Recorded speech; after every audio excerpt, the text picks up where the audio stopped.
Welcome back to the channel, guys. We have been really busy in the shop. I apologize for not putting any videos up recently. I am behind on my video uploads and editing. Right now, we are going to be putting together a Spark Drive LCG hoo crawler. This is going to be a servo mounted on chassis build, specifically because the build is going to require a little bit more space on the chassis for the controller for the Spark Drive system. We are going to be putting a 5.3 2.2 onto the chassis just for allow for a little bit more clearance, and hopefully that will give it about the same amount as a portal axle will. So we're going to find all that out as soon as we put some of this together. We do have a couple options for ESCs and motor combinations. We got a whole bunch of stuff to put together. So 62 kilogram direct power servo. So stay tuned for that, and we're going to get to that. I've been upgrading this truck like crazy, and at 3,000 subscribers, one lucky person's going to win it. It's got tons of brass, it's got a Fusion SE, and an AGFRC 45 kilogram brushless servo. Ooh, mama!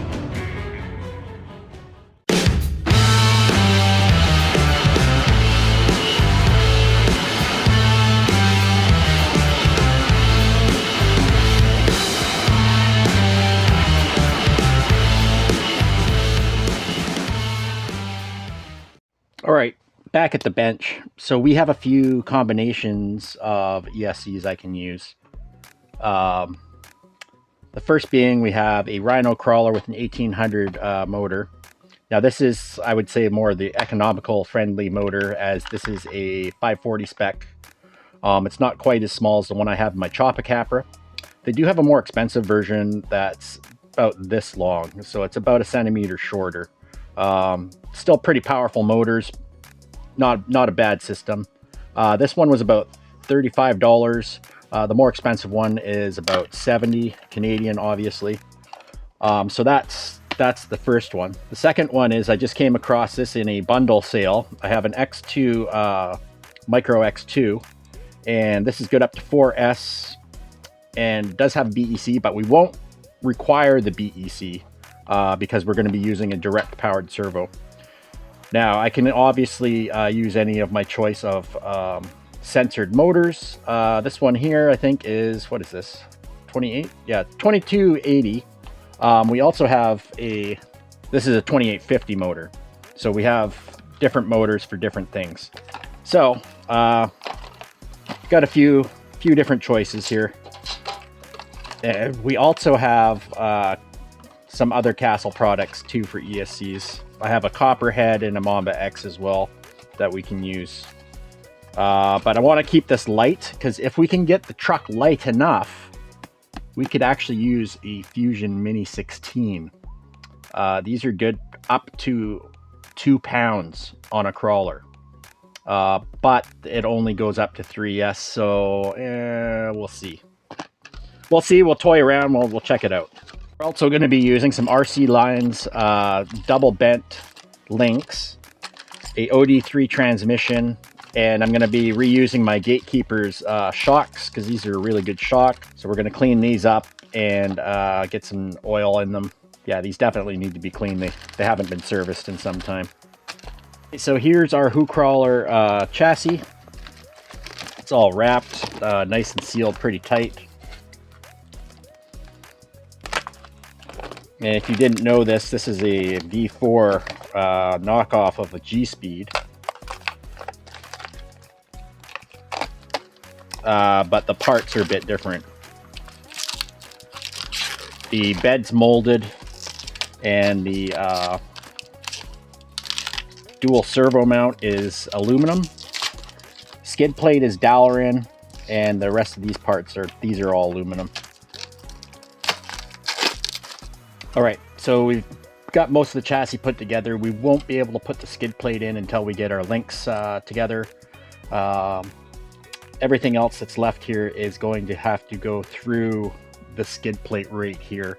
So our sliders, they're going to be connected like this. So we're going to go ahead and put our links together and get that done. The other thing is this OD3 transmission. We need to do some greasing on the inside. But the skid plate that comes with it, which is this one, is wider than the chassis skid plate. Now the chassis comes with its own skid plate, but you can see here, this is a bit wider. The other problem is due to how the holes are set up for your links, you will run into an issue also where they won't align with your links. So this would be a hole for your link, and the screw would literally have to be either re-drilled or down on this side, I would suppose would be a better angle. Re-drilled here, or you'd have to make an indent and then have the screw inside with the links already pre-installed. So we might have to do a little finicky maneuvering here where I could Dremel out a little bit. Welcome to the world of RC customization. Always something needs to be changed. Of course, you can always find parts, but working with what you have is a different story. Okay, so here's what we got for the RC Lions links. We've got a steering link and a panhard. So hopefully that'll fit our axles. I believe these are for SEX10-2, if I remember correctly. So that should work with the Element as well. So we're going to get these put together and we'll try and assemble everything. So one of the things that you need to pay attention to when putting these links together is you do have two different sized rod ends. One side is a little bit longer than the other, so pay close attention to that when you're putting them together. I just put one longer one and one short one on each piece, and for the front, you need to put your plates on and then screw the long screw in to have this connect properly. On the front, you need to put the grub screw in and screw it all the way through, then put in your front links, and then you'll put in another screw on the end. So this is going to go all the way through, and this is going to act as your link holder. So that's what we're doing here. So you can see here we have two different servos. We have a 62 kilogram that is direct power, and then we also have this 45 kilogram, which is hooks up directly to your receiver. Question is what are we going to use for an ESC?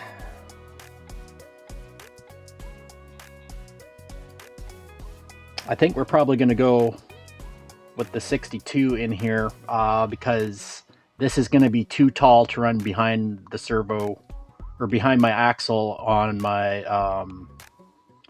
other LCG chassis that we're going to use. So we're probably going to end up using this one. So off the table. Now they do make a on servo mount for this, but unfortunately there was none in supply when I was going to order them. So that's why one of the reasons why we're going to do chassis mounted servo. The other reason is because I don't think I'll have enough room for this. So the idea is with this, I'm going to put it beside the servo to be mounted in a proper position. That way everything's up front. I think that's probably going to be my best solution to that. The rest of it, we're going to have battery, ESC, and then the receiver and everything else. So I think that's probably what we're going to end up doing here. So we've got the rear links and the front bottom links in place. So those are going to be a good length to match up to where the servo is going to be needed to go. The upper front links though are too short to reach from here to the axle. So we're going to need to find a different set of upper links. So I'm going to go look in my giant box of links. So I had to make my own links out of some SEX10-2 RTR stainless steel links. So we just cut them and then threaded them down a little bit more to get the proper length. So now we should be able to get this together. Okay, so we've attached wheels, tires. We did have a lot of problems getting the front steering to work properly. We actually had to end up flipping everything around. The longer side steering arm is now facing back, and we're using the short side in order to get the proper turning angle and everything else working. We got our geometry for our panhard working properly, and the shocks are all in. I almost was able to run the steering link in the back. The only issue with that was that the shocks ended up running into it, and we changed out the steering link for a different steering link that was actually also made by RC Lines, but from a different set. The set that I had got this steering link from was actually from a single bend high clearance set. So the ride height that we're at right now is pretty much identical to running 1.9s on a 475 on portals. So our ride height is not super high. It's a good LCG standpoint. Next, we're going to end up putting in our transmission. This transmission does not have the same bolt pattern as the skid plate.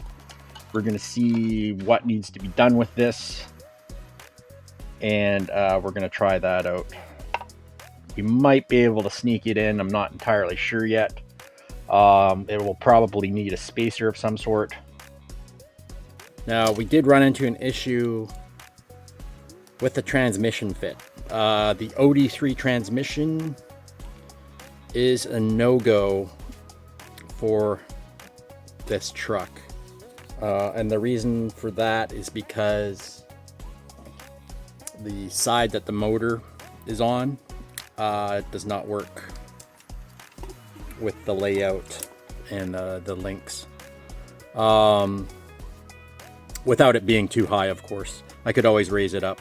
However, I don't want to overdo it because that kind of defeats the purpose of having an LCG, and we're already taller because we're running a 5.3 tire. So we did get some Endura inserts for a 5.25, and we're going to see how those work on the vehicle. Let's check to see what our weight is on this. 10 ounces, 288, 289, 290 grams, something like that. That's with the regular foam, and then let's check it with the Endura insert. So with the Endura insert in there, we now have 378. So that's a hefty tire now.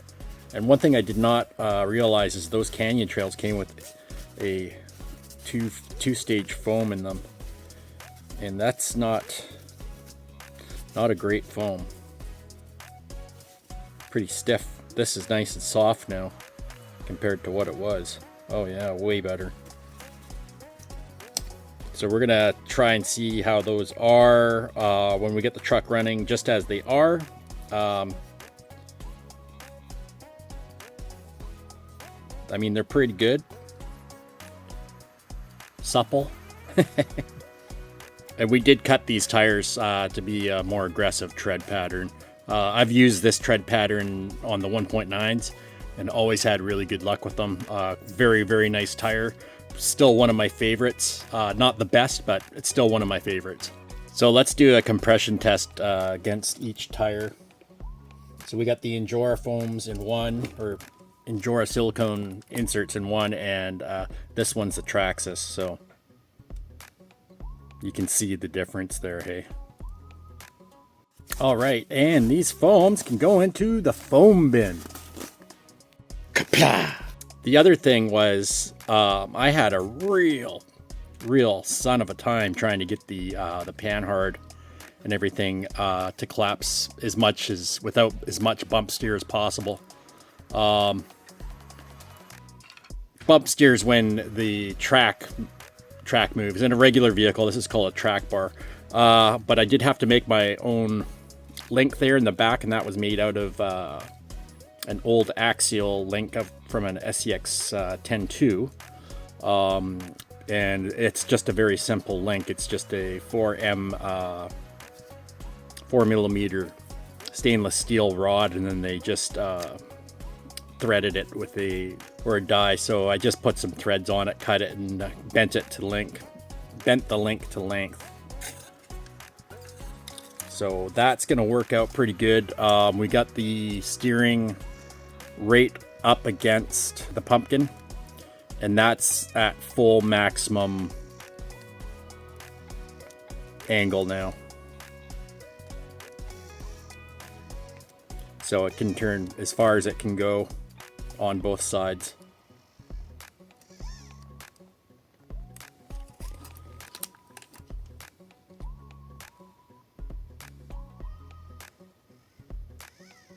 And actually we will have to remove this piece here as that is hitting. So it's always something's going on. Okay, so I'm going to end the video here. This is going to be a two-parter. Just to recap on what we've done. We've got all the triangulation done for the front with the panhard to get as little bump steer as possible.